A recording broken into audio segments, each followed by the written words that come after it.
도적대 수십 명이 주막대문을 부수며 쳐들어왔습니다. 자!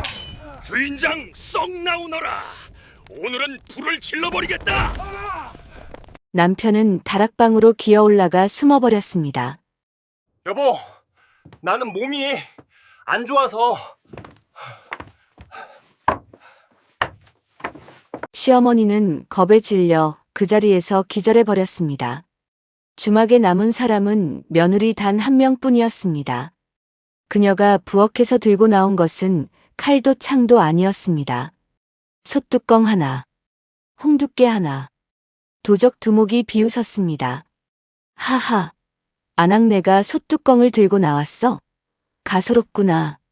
그런데 그것이 그의 마지막 말이었습니다. 과연 어떻게 됐을까요?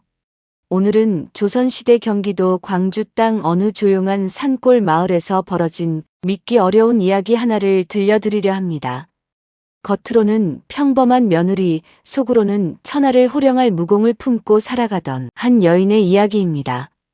밥을 짓고 빨래를 하고 장을 담그면서도 그 손끝 하나의 산을 무너뜨릴 기운을 감추고 살아온 여인. 그 이름은 바로 덕임이었습니다. 먼저 이야기 램프에 찾아오셔서 감사합니다. 구독과 좋아요는 영상 제작에 큰 힘이 됩니다. 오늘도 감동적인 이야기 지금 바로 시작합니다. 때는 조선 철종 말년 황금빛 단풍이 산자락을 물들이던 어느 가을 아침이었습니다.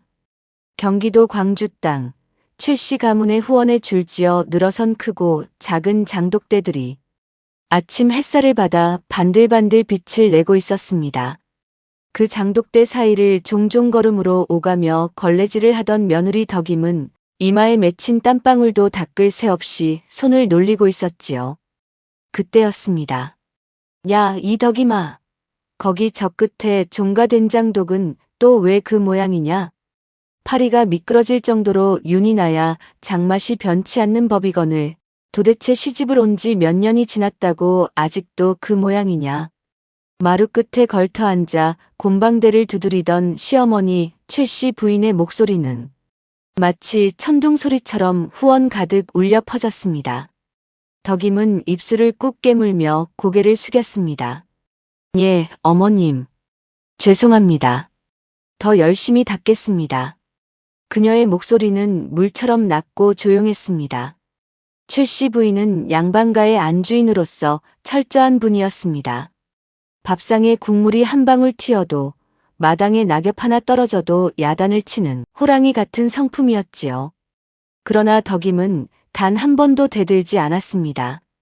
눈물은 밤에 혼자 흘렸고 새벽이 오면 언제 그랬냐는 듯 다시 일어나 가장 먼저 부엌에 불을 지폈습니다. 마을 사람들은 덕임을 두고 이렇게들 말했습니다. 아이고, 최씨댁 며느리는 천하제일 효부야. 저 호랑이 시어머니 밑에서도 저리 야무지게 사니 참. 그런데 그날 사단이 나고 말았습니다. 덕임이 마루보다 키 하나는 더 높은 집안 대대로 내려온 3년 묵은 된장독을 행주로 닦고 있을 때였습니다. 독의 표면이 유난히 매끄러웠고 발밑에는 이슬에 젖은 풀잎이 깔려 있었지요. 시어머니의 잔소리가 계속되자 마음이 급해진 덕임은 그만 발밑을 제대로 살피지 못한 채 미끄러지고 말았습니다. 어머나, 중심을 잡으려고 뻗은 손이 하필이면 된장독 뚜껑 손잡이를 밀치고 말았습니다. 그 순간 수십 관에 달하는 거대한 된장독이 천천히 그러나 거침없이 기울어지기 시작했습니다. 그리고 그 아래에는 마침 장독대 상태를 살피러 다가오던 시어머니 최씨 부인이 아무것도 모른 채 서 있었습니다. 어머님, 덕임의 비명이 가을 하늘을 갈랐습니다. 그 찰나의 순간 덕임에게 이상한 일이 일어났습니다. 시간이 느려지기 시작한 것입니다. 마치 물속에 잠긴 듯 모든 것이 천천히 흐르기 시작했습니다. 눈앞에서 기울어지는 장독이 마치 꿈속처럼 느리게 허공을 갈랐고 놀라 뒤로 물러서는 시어머니의 표정 하나하나가 선명하게 새겨졌습니다. 그때 덕임의 명치 끝 단전에서부터 뜨거운 기운이 용암처럼 솟아올랐습니다. 생전 처음 느껴보는 아니 기억 저 깊은 곳에 잠들어 있던 야생의 본능이 깨어나는 것 같았습니다. 생각보다 몸이 먼저 반응했습니다. 덕임의 오른발이 마치 제 스스로 뜻을 가진 생물처럼 땅을 박차고 허공을 갈랐습니다. 낡은 무명 치마폭이 팽팽하게 부풀어 오르며 날카로운 파공성을 냈습니다. 그녀의 발끝은 정확하게 낙하하는 된장독의 정중앙, 바로 그 무게의 중심을 향해 박혔습니다. 쾅! 하는 굉음은 질그릇이 깨지는 소리가 아니었습니다. 마치 거대한 바위가 벼락을 맞아 터지는 폭발음 같았지요. 그 충격으로 도간에 담겨있던 묵직한 된장 덩어리들이 사방으로 흩어지며 황토빛 눈보라를 연출했습니다. 시어머니 최 씨 부인의 머리 위로 쏟아지려던 된장독 조각들은 덕임의 발에서 뿜어진 기운에 의해 잘게 부서져 가루가 되어 허공에 흩날렸습니다. 마당 한켠에서 모이를 쪼아 먹던 닭들조차 날개를 푸드덕거리며 달아날 정도였습니다. 시간이 다시 제 속도로 흐르기 시작했을 때 마당에는 정적만이 흘렀습니다. 고운 황토가루가 천천히 내려앉는 가운데 바닥에는 된장독이 있어야 할 자리에 동그란 모래성처럼 가름한 소복이 쌓여 있었습니다. 시어머니 최 씨 부인은 엉덩방아를 찌은 채 입을 딱 벌리고 있었습니다. 그 머리 위로는 미세하게 갈린 된장가루가 하얀 서리처럼 내려앉아 있었지요. 이게 대체... 최 씨 부인의 입술이 파르르 떨렸습니다. 그것은 분노가 아니었습니다. 순수한 공포와 경악의 신음이었습니다. 덕임은 뻣뻣하게 굳은 다리를 천천히 거두어들이며 자신의 발끝을 내려다봤습니다. 낡아빠진 흰 버선코에는 흙 한 톨 묻지 않은 채 깨끗했습니다. 내가 지금 무슨 짓을 한 거지? 소란을 듣고 방 안에서 책을 읽던 남편 이생원이 문을 벌컥 열고 뛰쳐나왔습니다. 그는 과거 시험에 8년째 낙방 중인 유생으로 큰 소리만 나면 숨기 바쁜 나약한 성품의 사내였습니다. 어머니, 마누라, 대체 무슨 일이요? 마당에서 천둥치는 소리가 나기에 나와봤더니만 이게 웬 난리입니까? 이생원은 바닥에 흩어진 황토빛 가루들과 넋이 나간 어머니, 그리고 어정쩡하게 서 있는 아내를 번갈아 보다가 고개를 갸웃거렸습니다. 하늘에서 흙벼락이라도 떨어진 게요? 어머니, 머리는 또 왜 그러시오? 눈치 없는 아들의 말에 최 씨 부인은 버럭 소리를 지르려다 며느리의 눈치를 살피며 입을 다물었습니다. 방금 전까지만 해도 온갖 허드렛 일을 시키던 만만한 며느리가 이제는 왜인지 모르게 거대하고 두려운 존재로 느껴졌기 때문입니다. 덕임은 혼란스러운 마음을 추스르며 깨진 독 파편들을 쓸어 다무려 빗자루를 들었습니다. 그런데 빗자루 자루를 쥐는 순간 손가락에 약간 힘을 주었을 뿐인데 우지끈 단단한 참나무 빗자루 자루가 두 동강이 나버린 것입니다. 최 씨 부인은 히익하며 비명을 질렀고 이생원은 토끼 눈을 뜨고 아내를 바라봤습니다. 부인. 전에 그 단단한 빗자루를. 덕임은 부러진 빗자루를 들고 어찌할 바를 몰랐습니다. 그러나 속마음은 전혀 달랐습니다. 손끝에서 느껴지는 이 넘치는 힘. 가슴이 뻥 뚫리는 듯한 이 묘한 쾌감.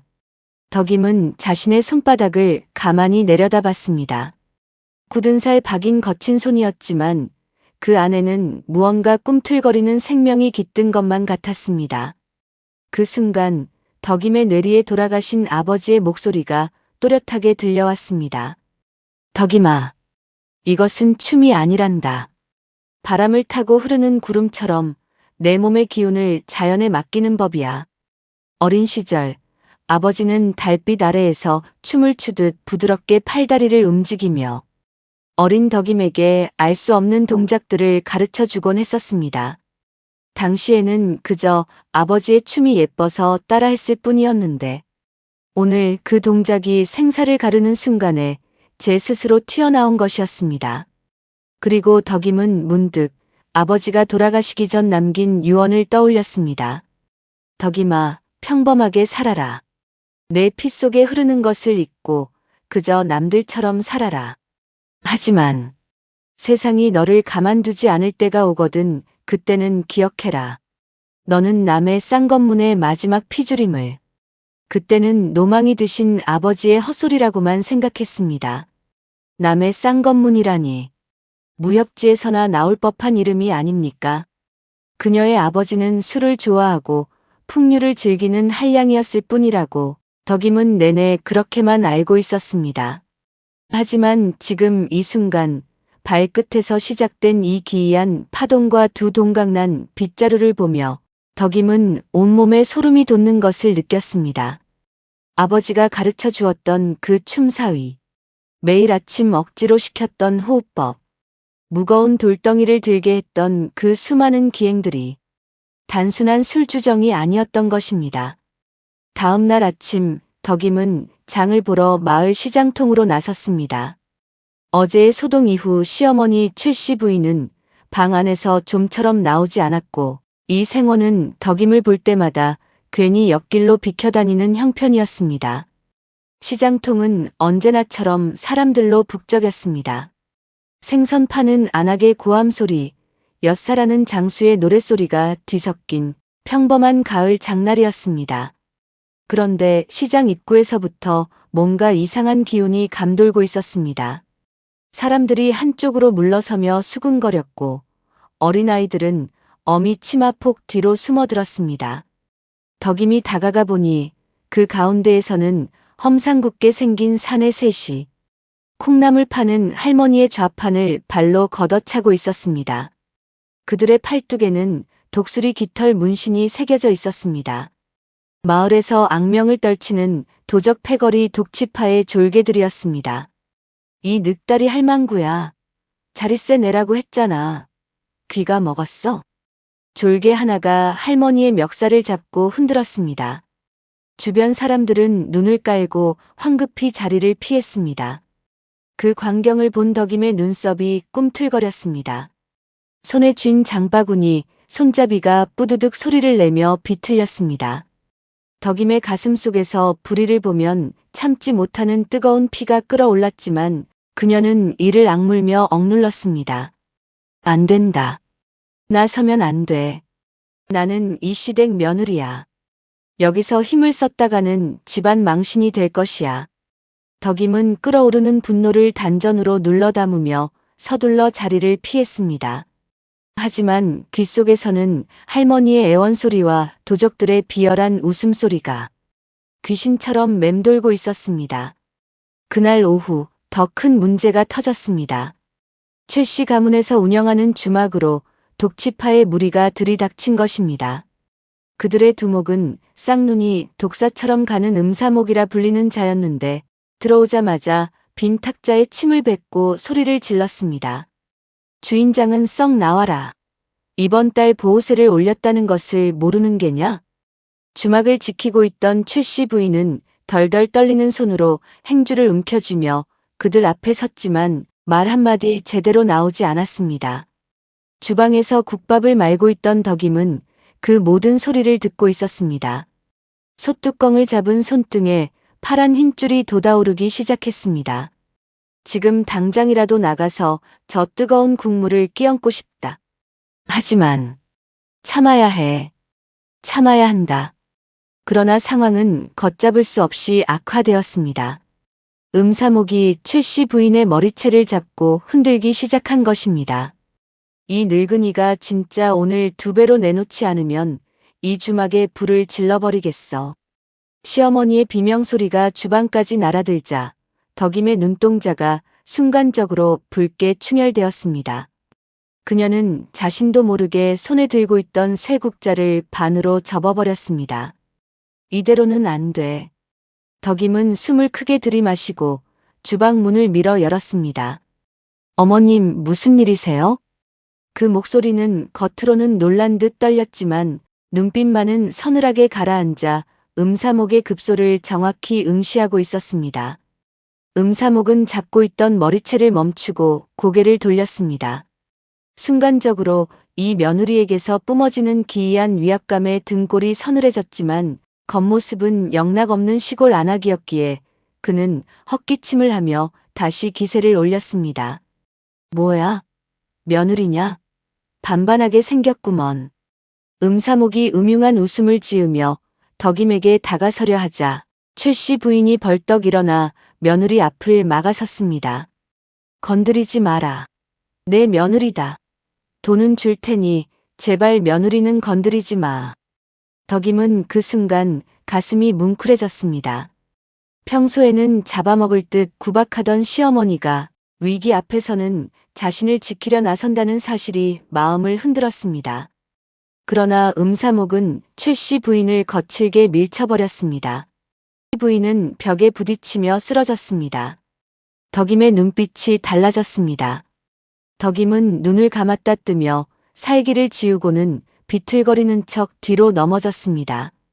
아, 사람 살려. 비명을 지르며 음사목의 발을 교묘하게 걸었습니다. 중심을 잃은 음사목은 허우적거리다가 제풀에 꼬꾸라지며 깨진 술병 위로 고꾸라졌습니다. 아, 내 코, 내 코가. 음사목이 비명을 지르며 얼굴을 감싸 쥐자 그의 부하들이 당황하여 두목을 일으켜 세웠습니다. 음사목은 피가 흐르는 코를 쥐고 악에 바친 목소리로 소리쳤습니다. 오늘은 운이 좋았다고 생각해라. 내일은 우리 두목님이 직접 오실 것이야. 그들이 빠져나간 주막에는 깨진 그릇 조각들과 공포에 질린 침묵만이 남았습니다. 덕임은 속으로 혀를 찼습니다. 조금만 더 세게 걸었어야 했는데. 그날 밤 덕임은 뒷마당 우물가에 홀로 앉아 달을 올려다 보았습니다. 손에는 아까 반으로 접어버린 쇠국자가 들려 있었습니다. 오늘은 꾀로 넘겼지만 내일 저들이 진짜 두목을 데리고 온다면. 시어머니는 이불 속에 누워 앓고 있었고 남편은 방 문을 걸어 잠갔습니다. 이 집안을 지킬 수 있는 사람은 오직 자신뿐이었습니다. 덕임은 천천히 국자를 펴서 원래 형태로 되돌렸습니다. 그녀의 손에서 흘러나온 기운이 금속을 마치 점토처럼 매만지고 있었습니다. 우물에 비친 자신의 얼굴을 들여다보았습니다. 순박한 며느리의 얼굴 뒤에 숨겨진 차갑고도 결연한 무인의 눈빛이 수면 위에서 일렁이고 있었습니다. 피할 수 없다면 부딪히는 수밖에. 자정이 넘어 시어머니의 앓는 소리와 남편의 코 고는 소리가 고르게 들려오자 덕임은 도둑고양이처럼 살금살금 마당으로 나섰습니다. 그녀는 부엌 뒤편에 세워둔 새 빗자루를 집어들었습니다. 굵고 단단한 쌀이나무 빗자루였습니다. 덕임은 심호흡을 깊게 들이마시며 찬 밤 기운을 몸 깊숙이 채워 넣었습니다. 그러자 흩어져 있던 기운들이 단전으로 모여들며 맑고 투명한 구슬처럼 응집되는 것이 느껴졌습니다. 그녀의 눈빛이 변했습니다. 순박한 며느리의 눈이 아니었습니다. 먹잇감을 노리는 맹수의 그리고 세상을 등진 고독한 검객의 서늘한 눈빛이었습니다. 덕임이 빗자루를 잡은 손에 힘을 주자 쌀이나무 가지들이 좌르르 하며 일제히 펼쳐졌습니다. 그녀는 마치 검을 다루듯 빗자루를 휘두르기 시작했습니다. 처음에는 마당에 먼지를 쓰는 단순한 동작처럼 보였지만 점차 속도가 빨라지면서 빗자루의 궤적은 눈으로 좇을 수 없을 만큼 현란하게 변해갔습니다. 빗자루가 바닥을 스칠 때마다 날카로운 바람이 일어나며 바닥에 떨어진 낙엽들이 허공으로 뛰어올랐습니다. 덕임은 공중에 뜬 낙엽 하나를 응시하더니 빗자루 끝으로 정확하게 찔러 들어갔습니다. 뭉툭한 쌀이나무 끝이 낙엽의 정중앙을 뚫는 순간 낙엽은 찢어지지도 않고 빗자루 끝에 달라붙어 팽이처럼 빙글빙글 돌았습니다. 이것은 힘으로 찌르는 것이 아니었습니다. 기운을 운용하여 물체를 제어하는 부드러운 기술이었습니다. 아버지, 이게 그 춤이었군요. 덕임은 탄성을 내뱉으며 전율했습니다. 아버지가 보여주었던 그 신기에 가까운 기술이 자신의 손끝에서 펼쳐지고 있었습니다. 그녀의 동작은 점점 더 대담하고 격렬해졌습니다. 마당에 놓인 장독대들 사이를 누비며 펼치는 보법은 물 흐르듯 유려하면서도 때로는 번개처럼 빠르고 날카로웠습니다.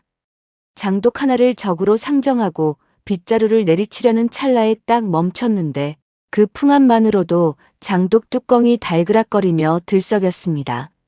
만약 그대로 내리쳤다면 장독은 두부처럼 으깨졌을 것입니다.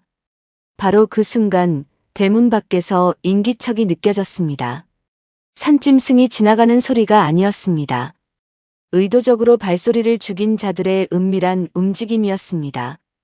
덕임은 즉시 빗자루를 멈추고 몸을 낮추어 장독대 뒤로 숨어들었습니다. 담장 너머로 세 개의 그림자가 어른거렸습니다. 형님, 여기가 독사님이 당했다는 주막 맞습니까? 그래, 조용히 해. 내일 두목님이 오시기 전에 미리 살펴두라는 거야. 독치파에 정찰되었습니다. 덕임은 숨을 죽이고 그들의 동태를 살폈습니다. 당장이라도 빗자루로 저들의 다리를 분질러 놓고 싶었지만 그랬다간 내일 더 큰 보복을 불러올 것이 뻔했습니다. 덕임은 바닥에 떨어진 자갈 하나를 집어들었습니다. 엄지만한 작은 돌멩이였지만 그녀의 손 안에서 그것은 치명적인 암기가 되었습니다.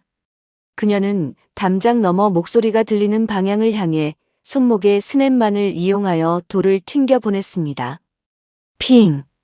거의 소리도 없이 날아간 돌멩이는 담장 틈으로 엿보던 사내가 쓰고 있던 페랭이의 끈을 정확하게 끊어버렸습니다. 으악! 뭐야? 사내가 소스라치게 놀라 주저앉았고 동료들도 화들짝 놀라 주변을 두리번거렸습니다. 귀신이다. 귀신 나온다. 이 집 터가 안 좋다더니. 놈들은 허둥지둥 달아났습니다. 덕임은 씁쓸한 미소를 지었습니다. 오늘 밤은 이렇게 넘겼지만 내일은 수십 명이 몰려올 것이었습니다. 다음 날 정오 무렵 하늘이 뒤울리는 소리와 함께 독치파의 본대가 들이닥쳤습니다. 그들은 단순히 보호세를 받으러 오는 것이 아니었습니다. 자신들에게 대항하면 어떻게 되는지 본보기를 보여주기 위해 마치 전쟁을 치르러 가는 군대처럼 위세를 떨치며 몰려왔습니다. 선두에는 어제 코가 깨진 음사목이 붕대를 칭칭 감은 채 서 있었고 그 뒤로 무기를 든 낭인들이 수십 명 따르고 있었습니다. 가장 눈에 띄는 자는 가마를 타고 오는 독치파의 두목 대술이었습니다. 그는 수리 깃털로 만든 갓을 쓰고 거대한 언얼도를 옆에 낀 채 거만하게 주막을 내려다보고 있었습니다.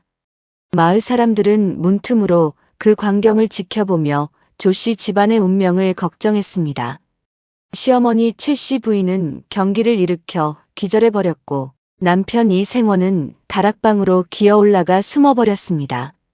이제 주막에 남은 사람은 덕임 혼자뿐이었습니다. 덕임은 하얀 무명천으로 머리를 단단히 동여매고 치마가 거추장스럽지 않도록 허리춤에 단단히 묶었습니다. 그리고 부엌벽에 걸려있던 무쇠 솥뚜껑을 바라보았습니다. 지름이 2자가 넘고 무게가 수십 관에 달하는 육중한 솥뚜껑이었습니다. 평범한 여인이라면 들기조차 버거울 무게였지만 지금의 덕임에게는 그저 가벼운 방패처럼 느껴졌습니다. 그녀는 한 손으로 솥뚜껑 손잡이를 가볍게 쥐어들어 올렸고 다른 한 손에는 어제 깎아둔 단단한 박달나무 홍두깨를 집어들었습니다. 그것은 더 이상 조리도구가 아니었습니다. 솥뚜껑은 천하무적의 방패여 홍두깨는 적의 혈도를 제압할 검이었습니다. 주인장은 썩 나오너라. 대수리 두목님께서 친히 행차하셨다. 음사목의 고함이 대문을 쩔렁쩔렁 울렸습니다. 덕임은 깊은 숨을 내쉬며 굳게 닫힌 대문을 향해 걸어갔습니다. 그녀의 발걸음은 무거웠으나 흔들림이 없었습니다. 더 이상은 숨지 않겠다. 내 가족을, 내 집을 건드리는 자는 그 누구도 용서치 않으리라. 단전에서 뜨거운 열기가 소용돌이치며 전신으로 퍼져나갔습니다. 덕임이 대문 빗장에 손을 얹자 빗장이 스르르 풀렸습니다. 끼하는 소리와 함께 대문이 열리고 수십 명의 산적들과 단 한 명의 여인이 마주 섰습니다. 가마에서 내려다보던 대수리가 눈을 가늘게 떴습니다. 그는 강호 생활 20년의 고수였습니다. 눈앞에 선 여인에게서 뭔가 예사롭지 않은 기운이 느껴졌습니다. 호. 담력 하나는 새구나. 덕임은 홍두깨를 앞으로 겨누며 나직하지만 힘있는 목소리로 말했습니다. 돌아가십시오. 이곳은 밥을 파는 곳입니다. 당신들의 행패를 받아주는 곳이 아닙니다. 그 목소리에는 내공이 실려 있어 소리를 지르지 않았음에도 불구하고 수십 명의 귀에 선명하게 꽂혔습니다. 대수리의 눈썹이 꿈틀거렸습니다. 부하들이 무기를 뽑아들며 포위망을 좁혀왔습니다. 첫 번째 졸개가 강철 도끼를 내리쳤습니다. 깡! 도끼날이 솥뚜껑 표면에 정통으로 부딪히는 소리가 마을 전체에 울려 퍼졌습니다. 보통의 방패였다면 단번에 두 동강이 났을 테지만 수십 년간 밥 짓는 열기와 끓어오르는 김을 견뎌내며 단련된 무쇠 솥뚜껑은 흠집 하나 나지 않은 채 불꽃만 화려하게 튀겼습니다. 공격한 졸개는 손목을 타고 올라오는 찌릿한 반동에 칼을 놓칠 뻔했습니다. 그 틈을 놓칠 덕임이 아니었습니다. 박달나무 홍두깨가 뱀이 혀를 날름거리듯 재빠르게 파고들어 졸개의 명치를 정확하게 가격했습니다. 졸개는 외마디 비명과 함께 나가떨어졌습니다. 그것을 신호탄으로 수십 명의 낭인들이 일제히 고함을 지르며 덕임을 향해 달려들기 시작했습니다. 주막 앞마당은 순식간에 먼지와 살기가 뒤엉킨 아수라장으로 변모했습니다. 그러나 그 혼돈의 한가운데에 선 덕임은 마치 태풍의 눈처럼 고요하고도 침착하게 움직이고 있었습니다. 덕임의 움직임은 기묘하고도 유려했습니다. 빗발치는 칼날들을 솥뚜껑으로 막아내는 동작은 마치 펄펄 끓는 국물이 넘치지 않도록 뚜껑을 덮는 손놀림처럼 정교했습니다. 달려드는 적의 정강이를 홍두깨로 후려치는 모습은 마치 빨랫감을 방망이질하는 동작과 흡사했습니다. 하지만 그 위력은 살인적이었습니다. 그녀의 홍두깨가 허공을 가를 때마다 파공성이 들렸고 홍두깨 끝이 스치기만 해도 산적들의 뼈가 울리고 근육이 마비되었습니다. 그녀의 치마폭은 춤을 추듯 펼쳐지며 적들의 시야를 교란시켰고 그 펄럭임 속에서 튀어나오는 공격은 예측 불가능한 궤적을 그리며 독치파 낭인들을 하나 둘씩 쓰러뜨렸습니다. 담장 너머로 이 광경을 훔쳐보던 마을 사람들은 입을 다물지 못한 채 멍하니 바라볼 뿐이었습니다. 기절했다 깨어난 최 씨 부인은 문틈으로 며느리의 활약을 목격하고는 자신의 뺨을 꼬집었습니다. 저게 정말 우리 며느리냐? 밥상 하나 들 때도 끙끙거리던 아이가. 그 와중에도 덕임은 외쳤습니다. 장독대 건드리지 마세요. 거기 널어둔 고추 밟지 마십시오. 살림을 챙기는 억척스러움에 최 씨 부인은 울다가 웃고 말았습니다. 다락방에서 고개를 빼꼼 내밀던 이 생원도 작은 목소리로 응원을 보냈습니다. 부인, 뒤를 조심해라. 그의 목소리는 칼부림 소리에 묻혀 전혀 들리지 않았지만 초반에 기세등등하던 독치파 졸개들은 예상치 못한 강력한 저항에 주춤거리기 시작했습니다. 그들의 눈에 눈앞의 여인은 더 이상 아낙네가 아니었습니다. 지옥에서 솥뚜껑을 들고 기어 올라온 야차처럼 보이기 시작했습니다. 그때 팔짱을 끼고 지켜보던 음사목이 분기탱천하여 앞으로 나섰습니다. 비켜라. 내가 직접 처리하겠다. 음사목은 품속에서 녹색 광택이 감도는 독비수 2자루를 꺼내 들었습니다. 그는 소리 없이 바닥을 미끄러지듯 이동하여 덕임의 등 뒤 사각지대를 파고들었습니다. 죽어라. 음사목의 외침과 함께 독비수가 덕임의 등을 향해 날아들었습니다. 안 돼. 최 씨 부인의 절규. 그러나 덕임은 뒤도 돌아보지 않은 채 몸을 반바퀴 돌리며 솥뚜껑을 등 뒤로 돌렸습니다. 캉! 독비수는 솥뚜껑의 볼록한 면에 부딪혀 튕겨나갔습니다. 덕임은 그 회전력을 그대로 이용하여 홍두깨로 음사목의 턱 아래를 올려쳤습니다. 음사목의 고개가 뒤로 젖혀지며 공중으로 붕 떴고 덕임은 멈추지 않고 솥뚜껑의 가장자리로 그의 복부를 가격했습니다. 묵직한 충격에 음사목은 숨도 못 쉬고 대굴대굴 굴러 대수리의 발밑까지 날아가 처박혔습니다. 그 처참한 꼴에 졸개들은 히익하며 뒷걸음질 쳤습니다. 덕임은 흐트러진 머리카락을 쓸어넘기며 차가운 목소리로 말했습니다. 다음은 누구십니까? 가마 위에서 거만하게 앉아있던 대수리가 더 이상 참지 못하고 일어섰습니다. 그가 가마에서 내려오자 육중한 체구로 인해 땅이 쿵 울리는 듯 했습니다. 그가 쥐고 있는 거대한 언얼도는 그 길이가 사람 키보다 더 길어보는 이들을 압도했습니다. 제법이구나. 강호 생활 20년에 홍두깨 들고 설치는 안악은 처음 본다. 하지만 장난은 여기까지다. 대수리의 목소리는 맹수가 그르렁거리는 소리 같았습니다. 그는 언얼도를 한 손으로 가볍게 휘둘러 바람 소리를 일으켰는데 그 풍압만으로도 마당에 쌓인 장작 더미가 우르르 무너져 내렸습니다. 덕임은 본능적으로 이자가 지금까지 상대한 졸개들과는 차원이 다른 고수임을 직감했습니다. 대수리가 기합과 함께 언얼도를 내리찍자 덕임은 솥뚜껑을 들어 막았습니다. 화항! 그 충격은 상상을 초월했습니다. 덕임의 무릎이 푹 꺾이며 땅바닥에 깊이 박혔고 단단하던 무쇠 솥뚜껑에도 미세한 금이 가기 시작했습니다. 버티다니. 호호. 대수리는 의외라는 표정을 지었으나 공격의 고삐를 늦추지 않았습니다. 폭풍우처럼 몰아치는 연속 공격의 덕임은 필사적으로 막아내며 뒷걸음칠 수밖에 없었습니다. 솥뚜껑은 점점 찌그러져 갔고 홍두깨는 이미 반쯤 부러져 너덜거렸습니다. 땀이 비처럼 쏟아져 내렸습니다. 이대로는 안 됐습니다. 힘으로 맞붙어서는 이길 수 없었습니다. 그 순간 아버지의 목소리가 들려왔습니다. 덕임아, 강한 것은 부드러운 것을 이기지 못한다. 흐르는 물은 바위를 뚫고 바람은 거목을 쓰러뜨리는 법이다. 덕임이 구석으로 몰려 더 이상 피할 곳이 없어지자 대수리는 회심의 미소를 지으며 마지막 일격을 준비했습니다. 끝이다. 지옥에 가서도 내 이름을 기억해라.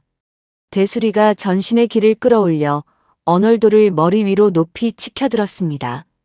그 칼날에는 시퍼런 도끼가 아지랑이처럼 피어올랐습니다. 바로 그 순간 덕임의 뇌리에 며칠 전 된장독을 가루로 만들었던 그 감각이 번개처럼 스쳐갔습니다. 시간이 멈춘 듯한 정적, 단전에서 끓어오르는 열기, 발끝으로 모여드는 대지의 기운.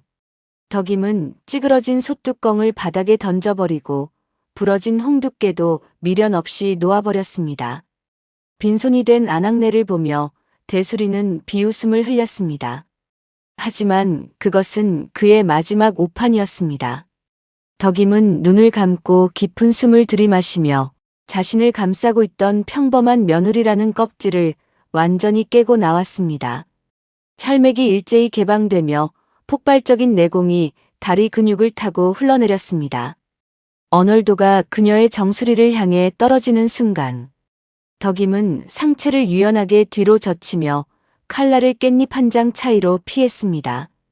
그리고 그 반동을 이용하여 용수철처럼 튀어오르며 대수리의 턱을 향해 전설의 비상 발차기를 날렸습니다.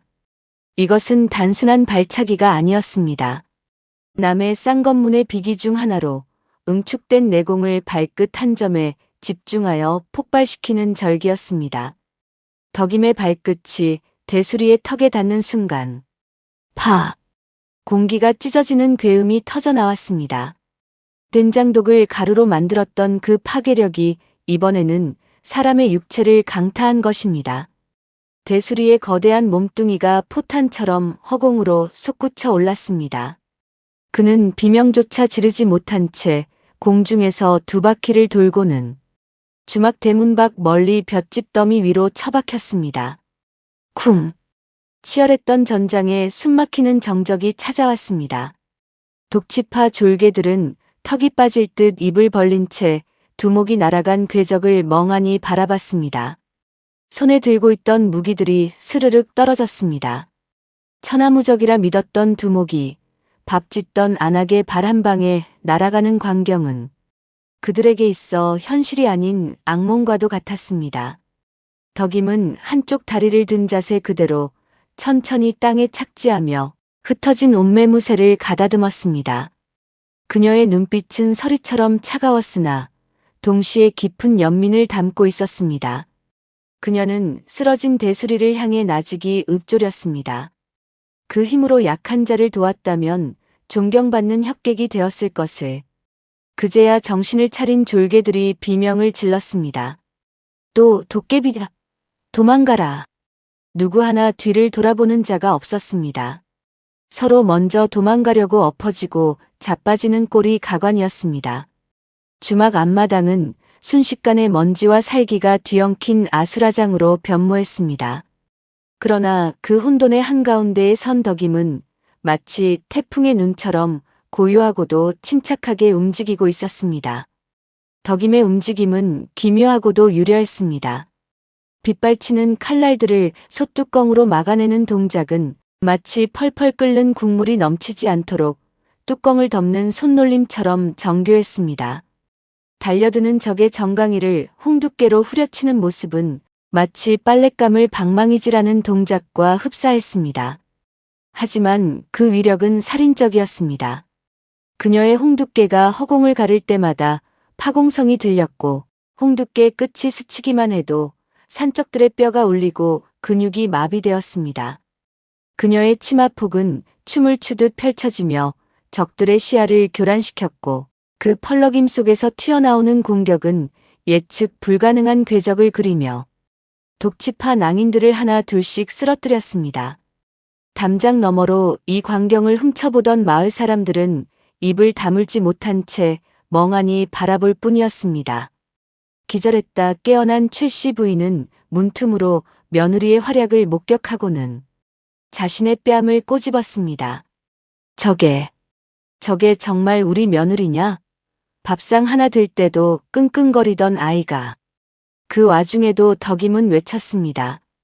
장독대 건드리지 마세요. 거기 널어둔 고추 밟지 마십시오. 살림을 챙기는 억척스러움에 최 씨 부인은 울다가 웃고 말았습니다. 다락방에서 고개를 빼꼼 내밀던 이 생원도 작은 목소리로 응원을 보냈습니다. 부인, 뒤를 조심해라. 그의 목소리는 칼부림 소리에 묻혀 전혀 들리지 않았지만 초반에 기세등등하던 독치파 졸개들은 예상치 못한 강력한 저항에 주춤거리기 시작했습니다. 그들의 눈앞의 여인은 더 이상 안악내가 아니었습니다. 지옥에서 솥뚜껑을 들고 기어올라온 야차처럼 보이기 시작했습니다. 그때 팔짱을 끼고 지켜보던 음사목이 분기탱천하여 앞으로 나섰습니다. 비켜라. 내가 직접 처리하겠다. 음사목은 품속에서 녹색 광택이 감도는 독비수 2자루를 꺼내 들었습니다. 그는 소리 없이 바닥을 미끄러지듯 이동하여 덕임의 등 뒤 사각지대를 파고들었습니다. 죽어라. 음사목의 외침과 함께 독비수가 덕임의 등을 향해 날아들었습니다. 안 돼. 최 씨 부인의 절규. 그러나 덕임은 뒤도 돌아보지 않은 채 몸을 반바퀴 돌리며 솥뚜껑을 등 뒤로 돌렸습니다. 캉! 독비수는 솥뚜껑의 볼록한 면에 부딪혀 튕겨나갔습니다. 덕임은 그 회전력을 그대로 이용하여 홍두깨로 음사목의 턱 아래를 올려쳤습니다. 음사목의 고개가 뒤로 젖혀지며 공중으로 붕 떴고 덕임은 멈추지 않고 솥뚜껑의 가장자리로 그의 복부를 가격했습니다. 묵직한 충격에 음사목은 숨도 못 쉬고 대굴대굴 굴러 대수리의 발밑까지 날아가 처박혔습니다. 그 처참한 꼴에 졸개들은 히익하며 뒷걸음질 쳤습니다. 덕임은 흐트러진 머리카락을 쓸어넘기며 차가운 목소리로 말했습니다. 다음은 누구십니까? 가마 위에서 거만하게 앉아있던 대수리가 더 이상 참지 못하고 일어섰습니다. 그가 가마에서 내려오자 육중한 체구로 인해 땅이 쿵 울리는 듯 했습니다. 그가 쥐고 있는 거대한 언얼도는 그 길이가 사람 키보다 더 길어보는 이들을 압도했습니다. 제법이구나. 강호 생활 20년에 홍두깨 들고 설치는 안악은 처음 본다. 하지만 장난은 여기까지다. 대수리의 목소리는 맹수가 그르렁거리는 소리 같았습니다. 그는 언얼도를 한 손으로 가볍게 휘둘러 바람 소리를 일으켰는데 그 풍압만으로도 마당에 쌓인 장작 더미가 우르르 무너져 내렸습니다. 덕임은 본능적으로 이자가 지금까지 상대한 졸개들과는 차원이 다른 고수임을 직감했습니다. 대수리가 기압과 함께 언얼도를 내리찍자 덕임은 솥뚜껑을 들어 막았습니다.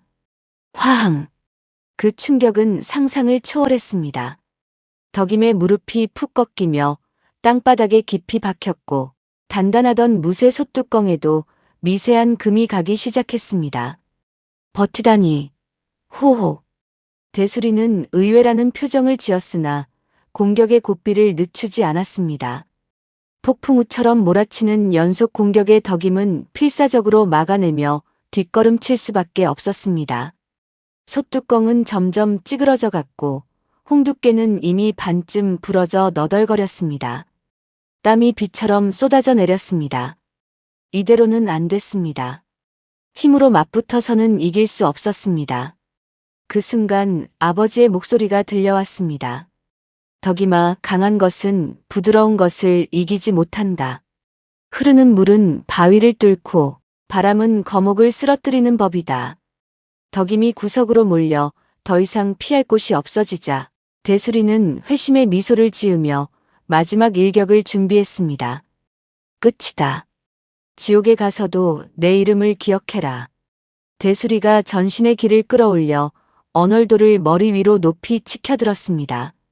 그 칼날에는 시퍼런 도끼가 아지랑이처럼 피어올랐습니다. 바로 그 순간 덕임의 뇌리에 며칠 전 된장독을 가루로 만들었던 그 감각이 번개처럼 스쳐갔습니다.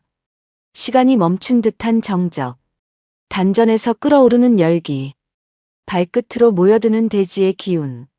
덕임은 찌그러진 솥뚜껑을 바닥에 던져버리고 부러진 홍두깨도 미련 없이 놓아버렸습니다.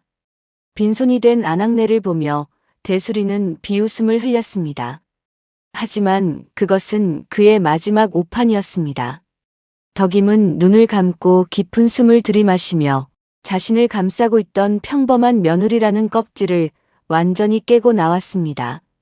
혈맥이 일제히 개방되며 폭발적인 내공이 다리 근육을 타고 흘러내렸습니다. 언얼도가 그녀의 정수리를 향해 떨어지는 순간 덕임은 상체를 유연하게 뒤로 젖히며 칼날을 깻잎 한 장 차이로 피했습니다. 그리고 그 반동을 이용하여 용수철처럼 튀어오르며 대수리의 턱을 향해 전설의 비상 발차기를 날렸습니다. 이것은 단순한 발차기가 아니었습니다. 남의 쌍검문의 비기 중 하나로 응축된 내공을 발끝 한 점에 집중하여 폭발시키는 절기였습니다. 덕임의 발끝이 대수리의 턱에 닿는 순간 파! 공기가 찢어지는 괴음이 터져 나왔습니다. 된장독을 가루로 만들었던 그 파괴력이 이번에는 사람의 육체를 강타한 것입니다. 대수리의 거대한 몸뚱이가 포탄처럼 허공으로 솟구쳐 올랐습니다. 그는 비명조차 지르지 못한 채 공중에서 두 바퀴를 돌고는 주막 대문 밖 멀리 볏짚 더미 위로 처박혔습니다. 쿵! 치열했던 전장에 숨막히는 정적이 찾아왔습니다. 독치파 졸개들은 턱이 빠질 듯 입을 벌린 채 두목이 날아간 궤적을 멍하니 바라봤습니다. 손에 들고 있던 무기들이 스르륵 떨어졌습니다. 천하무적이라 믿었던 두목이 밥 짓던 안악의 발 한 방에 날아가는 광경은 그들에게 있어 현실이 아닌 악몽과도 같았습니다. 덕임은 한쪽 다리를 든 자세 그대로 천천히 땅에 착지하며 흩어진 옷매무새를 가다듬었습니다. 그녀의 눈빛은 서리처럼 차가웠으나 동시에 깊은 연민을 담고 있었습니다. 그녀는 쓰러진 대수리를 향해 나직이 읊조렸습니다. 그 힘으로 약한 자를 도왔다면 존경받는 협객이 되었을 것을. 그제야 정신을 차린 졸개들이 비명을 질렀습니다. 또 도깨비다. 도망가라. 누구 하나 뒤를 돌아보는 자가 없었습니다. 서로 먼저 도망가려고 엎어지고 자빠지는 꼴이 가관이었습니다. 순식간에 주막 앞마당은 텅 비어버렸습니다. 남은 것은 찌그러진 솥뚜껑과 부러진 홍두깨, 그리고 먼지 속에 홀로 서 있는 덕임뿐이었습니다. 긴장이 풀린 덕임의 다리에 힘이 빠지기 시작했습니다. 그때 언제 나왔는지 시어머니 최씨 부인이 달려와 며느리를 부축했습니다. 아가 괜찮으냐? 어디 다친 데는 없고. 최씨 부인의 목소리는 떨리고 있었지만 그 눈빛에는 예전의 경멸 대신 진심 어린 걱정과 경외감이 가득했습니다. 시어머니는 며느리의 흙 묻은 옷을 털어주며 눈물을 글썽였습니다. 내가 눈이 삐었지. 이 귀한 며느리를 몰라보고 10년을 구박만 했구나. 미안하다. 정말 미안하다. 뒤늦게 달려내려온 이 생원도 아내의 손을 잡고 펑펑 울음을 터뜨렸습니다. 부인, 내가 정말 못난 지압이요. 당신이 이렇게 강한 줄도 모르고 나를 용서하시오.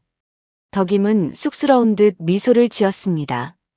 어머님, 서방님, 저는 그저 이 집안의 며느리일 뿐입니다. 장독대를 지키고 가족을 지키는 것이 제 도리 아니겠습니까?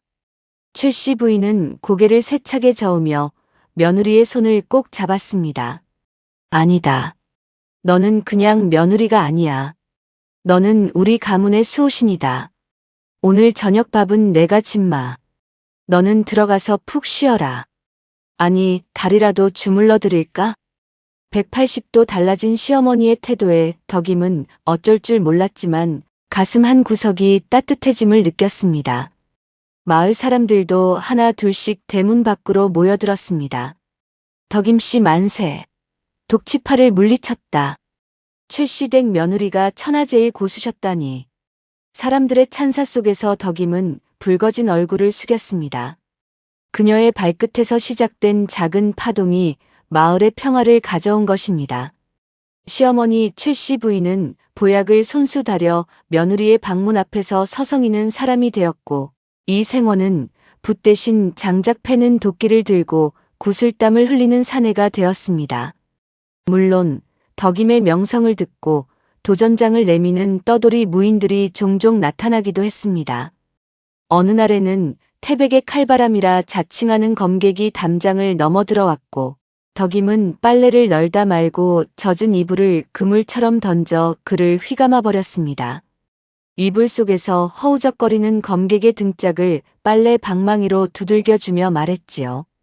남의 집 빨래에 먼지 묻히지 마시고 썩 돌아가십시오. 최씨 부인은 박수를 치며 환호했습니다. 아이고 속 시원해. 우리 며느리 빨래 널다 말고 무린 고수 잡았네. 그리고 방아를 찢다가 절구공이를 창처럼 휘두르는 일도 있었고, 된장을 가르다 국자 하나로 3명을 동시에 제압한 날도 있었습니다. 최씨 부인은 동네 방네를 돌아다니며 무용담을 늘어놓기 바빴습니다. 우리 며느리는 밥 짓다가 무술하고 빨래하다가 검객 잡는 천하제일 고수다. 장이 담그는 가을이 다시 찾아오자 덕임과 최씨 부인은 나란히 서서 새 장독에 묵직한 메주를 넣고 소금물을 부었습니다. 덕임이 물었습니다. 어머님, 무공이라는 것이 참으로 묘합니다. 사람을 다치게도 할 수 있지만 이렇게 소중한 것을 지키는 힘이 되기도 하니까요. 최씨 부인은 곰방대를 물고 먼 산을 바라보며 고개를 끄덕였습니다. 그렇고 말고. 칼 쓴다고 다 고수가 아니지. 내 생각에는 말이다. 맛있는 장을 담가 식구들 배불리 먹이고 비바람으로부터 집안을 지키는 그 마음이 진짜 고수의 내공이 아니겠느냐? 너는 무공도 일품이지만 마음 씀씀이가 천하제일이다. 투박하지만 진심 어린 시어머니의 칭찬에 덕임의 눈시울이 붉어졌습니다. 하북팽가든 남의 쌍검무늬든 가문의 무공은 결국 사람을 살리는 데 쓰여야 했습니다. 그것을 완성한 것은 가문에서 물려받은 피가 아니라 시어머니의 잔소리를 견디며 쌓아온 인내심과 가족을 지키려는 사랑이었습니다. 덕임은 장뚜껑을 덮으며 속으로 아버지에게 말을 걸었습니다. 아버지, 보고 계시나요? 저는 이제 숨지 않겠습니다. 제 무공은 밥을 짓고 빨래를 하고 장을 담그며 사랑하는 사람들을 지키는 데 쓰일 것입니다. 그날 밤 달빛 아래 덕임은 마당에서 천천히 권법을 펼쳤습니다. 예전처럼 분노나 억눌림을 해소하기 위한 몸짓이 아니었습니다. 바람을 타고 흐르는 구름처럼 우주와 하나가 되는 조화로운 춤사위였습니다. 지붕 위에서 부엉이 한 마리가 부엉하고 울었습니다. 덕임은 동작을 멈추고 밤하늘을 올려다보았습니다. 보름달이 온 세상을 환하게 비추고 있었습니다. 여러분, 어떠셨습니까? 전설의 고수는 깊은 산속 동굴에만 있는 것이 아닙니다. 시어머니의 잔소리가 들리는 기와 집안에 구수한 된장 냄새가 풍기는 장독대 옆에 가족의 웃음소리가 피어나는 밥상머리에 바로 그곳에 진정한 고수가 살고 있었습니다. 덕임이는 끝내 어떻게 되었냐고요? 전하는 말에 의하면 최 씨 주막은 그 뒤로 10고을의 소문이 자자한 명소가 되었다 합니다. 덕임이 주방에서 국밥을 끓이면 그 냄새가 천리 밖까지 퍼져나갔고 그 맛에 감동받아 눈물 흘리는 손님도 있었다 하지요. 그리고 어느 날 아침 시어머니 최 씨 부인이 나직이 말했답니다. 아가, 우리 가문에는 이제 보물이 셋이야. 100년 묵은 종가된장독 그리고 우리 찌그러진 솥뚜껑. 마지막으로 너다. 덕임은 그 말에 얼굴을 붉히며 말했답니다. 어머님, 그 솥뚜껑은 이미 고물상에 파셨잖아요. 그 말에 마당 가득 웃음이 울려 퍼졌습니다. 오늘 이야기는 여기까지입니다. 다음에 또 재미있는 야담으로 찾아뵙겠습니다. 이야기램프였습니다.